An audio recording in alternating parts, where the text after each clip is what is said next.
Border strip irrigation method, border strip सिंचाई विधि। इसमें land को लंबे लंबे पैरेलल स्ट्रिप्स में डिवाइड कर दिया जाता है जिन्हें हम बॉर्डर्स कहते हैं। मतलब कि भूमि को लंबे समांतर पट्टियों में बांट दिया जाता है जिन्हें बॉर्डर्स कहा जाता है। इन बॉर्डर्स को लो रिजेस, कम हाइट वाले मेड़ बना के एक दूसरे से अलग किया जाता है, जैसे आप इमेज में देख सकते हैं।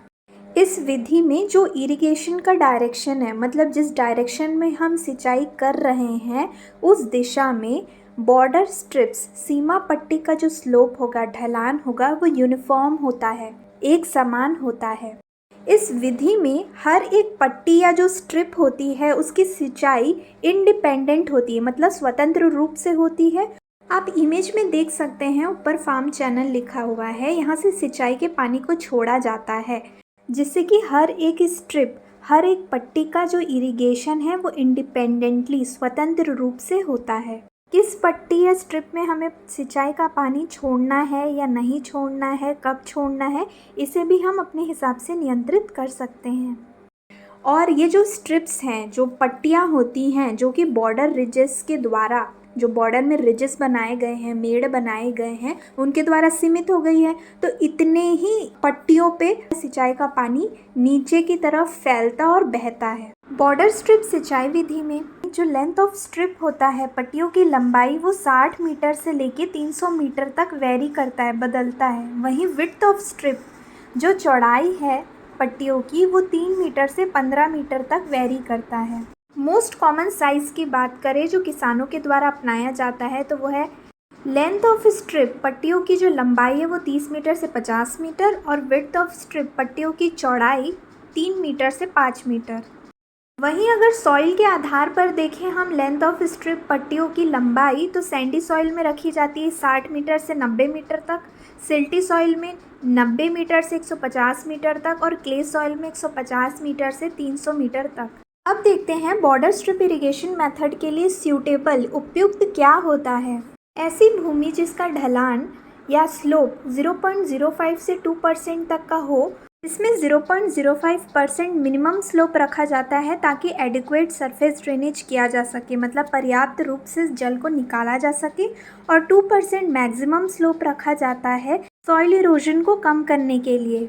क्योंकि 2% से ज़्यादा अगर स्लोप ढलान रखा गया तो पानी तेज़ी से मिट्टी के साथ बहेगा, जिसकी वजह से जो सॉइल इरोजन का खतरा बढ़ जाता है।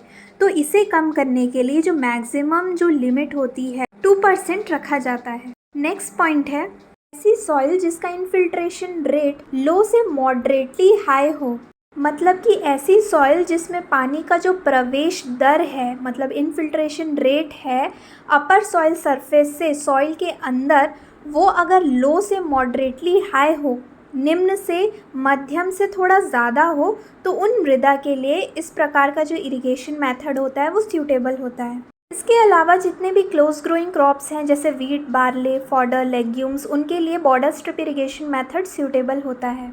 अब देखते हैं बॉर्डर स्ट्रिप इरिगेशन मेथड किन के लिए सूटेबल नहीं होता है, उपयुक्त नहीं होता। तो सैंडी सॉइल जिनका इनफिल्ट्रेशन रेट बहुत ज़्यादा है, और या तो हैवी सॉइल, क्ले सॉइल वगैरह जिनका इनफिल्ट्रेशन रेट बहुत कम है, उन सॉइल्स के लिए border strip irrigation method suitable नहीं होता है। वहीं राइस क्रॉप, जो धान की फसल है, उसके लिए भी बॉर्डर स्ट्रिप इरिगेशन मेथड उपयुक्त नहीं होता। अब देखते हैं बॉर्डर स्ट्रिप इरिगेशन मेथड के एडवांटेजेस, लाभ क्या हैं। फर्स्ट पॉइंट है बॉर्डर स्ट्रिप इरिगेशन मेथड में जब हम बॉर्डर रिजेस बनाते हैं उसे हम सिंपल फार्म इम्प्लीमेंट्स का उपयोग करके, जैसे बुलक ड्रॉन, ए फ्रेम रिजर या बर्न फॉर्मर का इस्तेमाल करके इसे बना सकते हैं। सेकेंड पॉइंट है कि चेक बेसिन इरिगेशन में लेबर रिक्वायरमेंट ज़्यादा होता है, मतलब वहाँ ज़्यादा लेबर्स लगते हैं, but border strip irrigation method में लेबर रिक्वायरमेंट कम होता है, कम लेबर्स की आवश्यकता होती है इस मेथड में। थर्ड पॉइंट है कि जो वाटर डिस्ट्रीब्यूशन है, पानी का जो वितरण है, वो समान रूप से हो पाता है इस विधि में। साथ ही साथ वाटर एप्लीकेशन एफिशिएंसी भी इसमें हमें ज़्यादा मिलती है।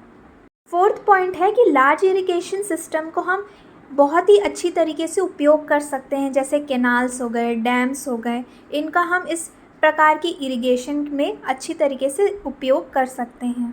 फिफ्थ पॉइंट है, अगर हम इसमें कुछ आउटलेट्स बना देते हैं, मतलब कुछ ओपनिंग्स दे देते हैं जहाँ से पानी बाहर निकाला जा सकता है, तो इसकी वजह से हम एडिक्वेट सरफेस ड्रेनेज कर पाएंगे, मतलब कि पर्याप्त रूप से जल को निकाल पाएंगे।